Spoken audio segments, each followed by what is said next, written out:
Aging in place. How do we make that happen in a home? I'm going to talk about that today. But here's the thing. What do we mean by aging in place? I could look at that from a technical point of view. What design features, items, facilities, construction techniques make for a home that is aging in place? But that might not be a home that suits you. I don't think a whole lot of you are fantasizing about grab bars. Me? I'm fantasizing about having a sparkle brain in my old age. And if that's what I want, what does that look like in terms of the space I live in? Tomorrow, next year, 5 years from now, 30 years from now. That's how I want us to get sorted today. Now, I will give you some factual resources in the description. They will be very helpful for you if you're designing a place to live in as you grow older, and it'll support your needs. In this particular video, I'm going to take the list I developed that had to do with feelings and aging, and I'm going to show you what kinds of things I incorporated into my house as it was being built and as I live in it now that corresponded to those particular needs. And I will tell you up front, my top priority need was safety. Why? It's that sparkle brain thing. I'm not going to have any brain at all unless I'm careful with my physical safety. Let me get started and I'll explain and illustrate.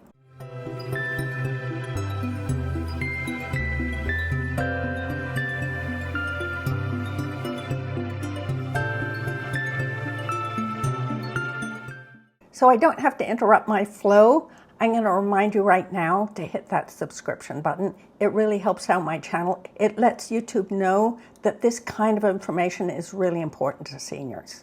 And a like, that would be really indulgent of you if you'd hit that, because it gives me so much encouragement to continue. Makes me feel good. I mean, why not? I guess thinking about aging has its own set of problematics. However, I will tell you that when I designed this house, that's what I was thinking about. I was quite a bit younger, but I had the sense to look things up, and I had kind of a clue. I had older parents. Actually, they just kind of recently died.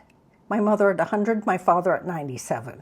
So I was around the getting older piece, even though I wasn't yet experiencing the whole extent of it myself. There are some resources out there though, and I'm going to put these in the description, so if you all want to look them up, you have something finite on paper that is easy to refer to.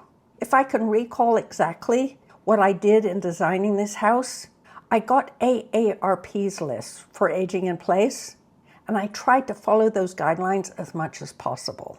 I put that link for you. AARP, in my experience, has a way of normalizing aging that I really appreciate. Yeah, so I kind of had those guidelines in mind when I designed the interior of this little house and when I had it built. So what kinds of things did I put in here? Oh, but first wait, what were my priorities? How did I want to feel? My top thing, I want to be safe. Why? Here's the deal for me. For me, I'm not talking about aging in place. I'm talking about dying in place. And I think when it comes down to it, most of us are not fantasizing about aging in place. We're fantasizing about dying in place. About being in our homes to the last. The final possible minutes and seconds. What can we do to make that happen? Because by accident could end up having me not aging in place, let alone dying in place. We don't want any of that. So what kinds of things did I do? Well, the obvious, first of all. What would be obvious? A bedroom on the ground floor. No stairs. I think all of us get that. And I wanted to have not just a bedroom, I had to be able to get around the bed.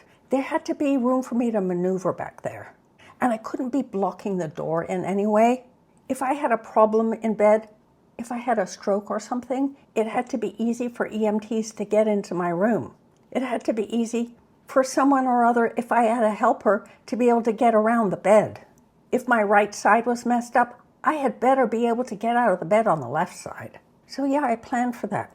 Did I have to make compromises? I did.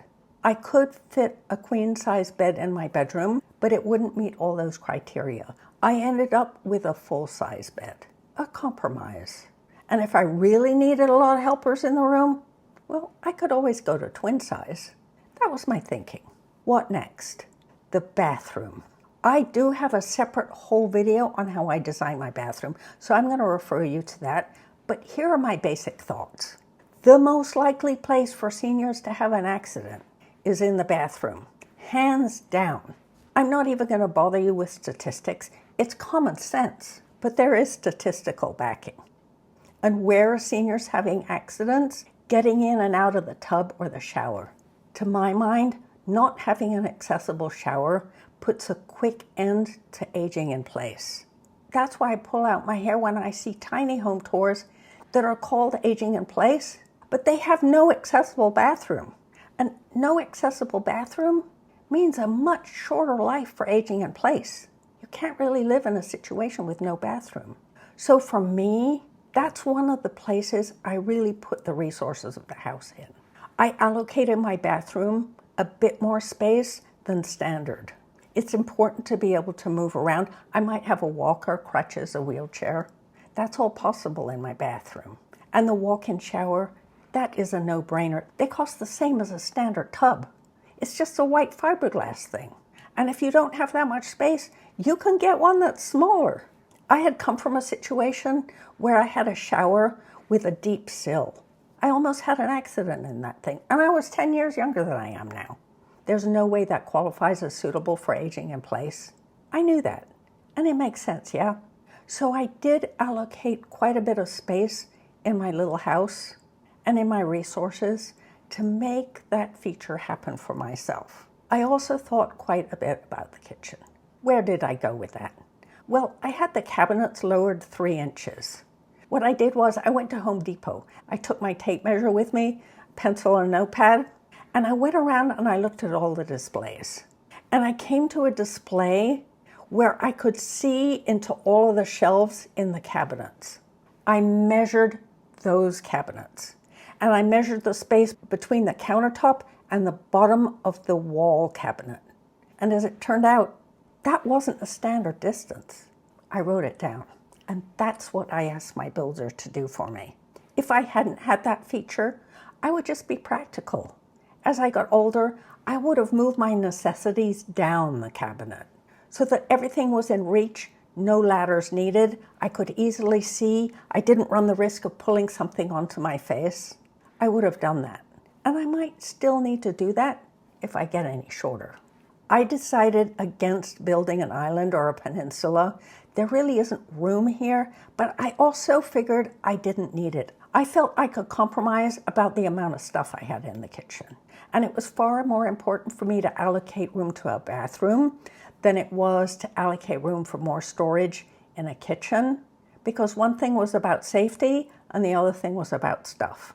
Safety was my priority. If I wanted some sort of island, this is what I would do. I would get a big table that can go up and down as you need it. That way, if you have to stand up, you can work on it. If you're in a wheelchair, you can get it at a nice height. Just crank it down, push the button or whatever. Oh, but you might think, there's no storage under there. Who says? I would put carts under there. Why do I like carts? They're easy to move around. Not only that, they can have other uses later on when you no longer need them in your kitchen. So you store stuff on carts. Maybe for now, that's where you keep your kitchen towels, your extra utensils, your mixer and your blender. And then later you decide, oh, I don't need that stuff anymore. Time to downsize. Let me just get rid of that and I'll use the cart. Now it's going to be for my craft supplies. And when I want to do crafts in my living room, I can just wheel that thing in and my crafts are right there.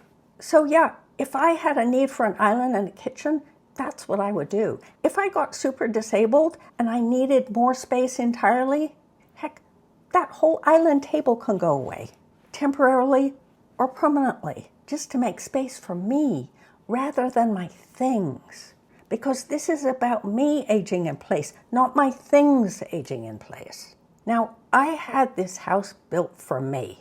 And one of my considerations in choosing it from this particular builder had to do with energy efficiency.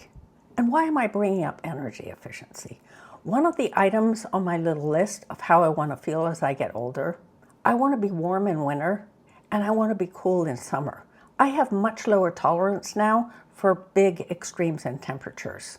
By that I mean just a few degrees. And I don't want to sit here and feel it's going to cost too much and I have to worry about my budget if I want to turn the thermostat up or down a few degrees just to feel good. So yeah, my quality of life depends on feeling warm in winter and cool in summer.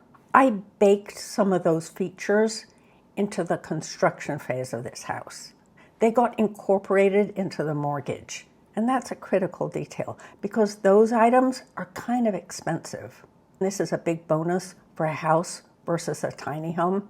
If you can build those into a mortgage, they're a lot less expensive to have. Let me give you some examples. If you look behind me, you'll see I have extremely thick walls. Those are stuffed with insulation. That keeps my utility bills down. My windows are double paned. That keeps things from getting drafty in here. My utilities are all electric. It's not just because gas or oil is expensive in this area, but if I go with electric, I can use solar panels to provide me energy. And see how sunny it is right now? It's making electricity on my roof. And that electricity, it's going to go up on the grid. And then in the winter, when it's cold outside, I have credits that I can apply towards my electric bill. I thought about all of these things in choosing my builder. This was about long-term being warm in cold weather, cool in hot weather. It's 100 degrees outside today. So having my house grounded in those supports my need to feel that way, to feel warm or to feel cool. Now, not everyone can build that into a mortgage. But here's the thing. Some features that will keep you warm or cool can be put in place in an existing home. For instance, I have a heat pump. It runs my moment-to-moment temperature. I'm in the middle of choosing out a storm door because my back door, it's in a shrink phase, so it got a little bit drafty in here last winter. So I'm getting myself a storm door. Some folks get new insulation. You can put insulation in an older building. There are ways to do that. And there are possibilities for financing for that kind of item, especially for folks on humble incomes. You'll want to call your state senior resource line, but they're there.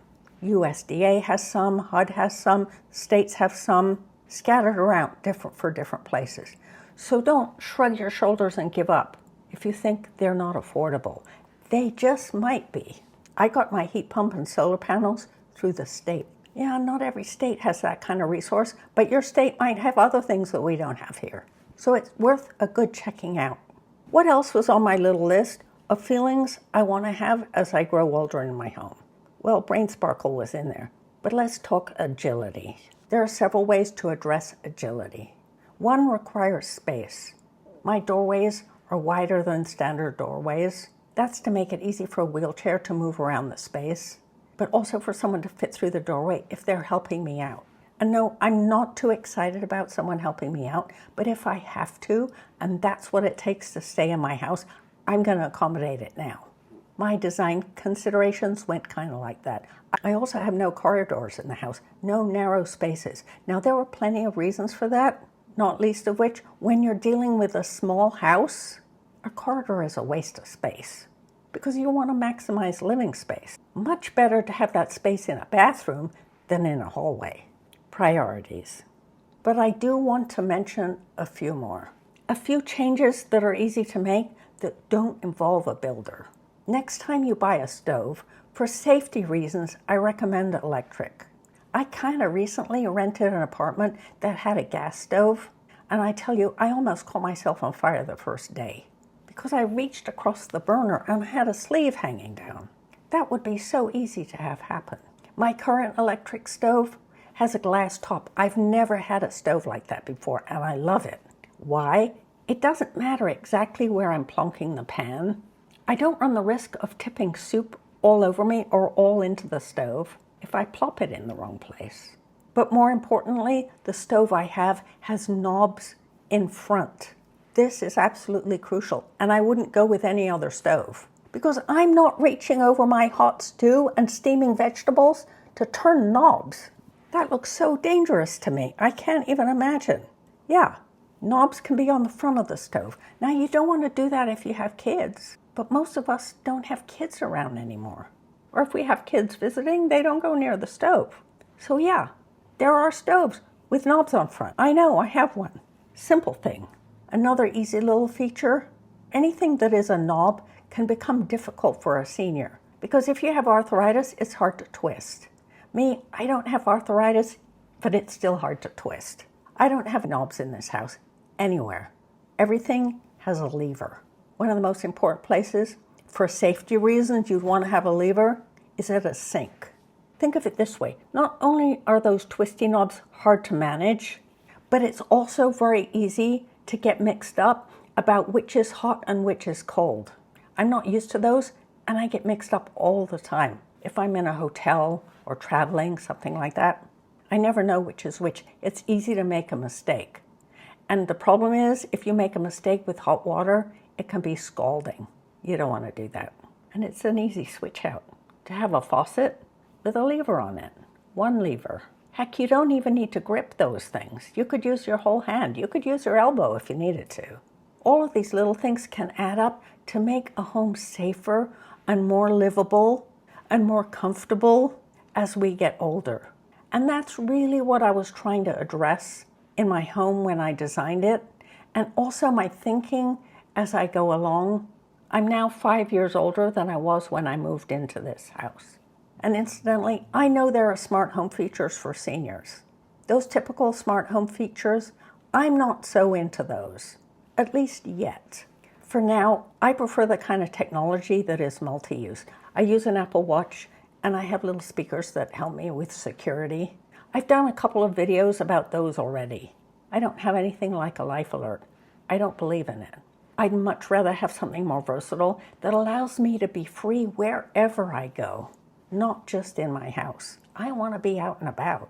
Aging in place in my home, I want freedom to move out, not in. That's very important to me, but everyone's different.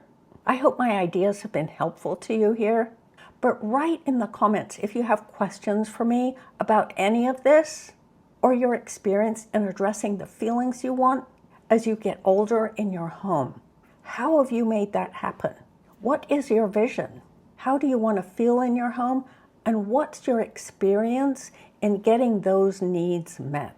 Be specific, or simply tell your stories, or even what your struggles are. As I've mentioned before, I'm going to incorporate viewer input into a video in this series, so it's out there for us to discuss. You shouldn't be hearing just from me. We're all experts in one way or another. We all have information to provide to each other in this community. So let your brain sparkle and write it down. Let's go for it. And then that's enough for today. Don't forget to subscribe, and we'll talk soon, all right? See you then.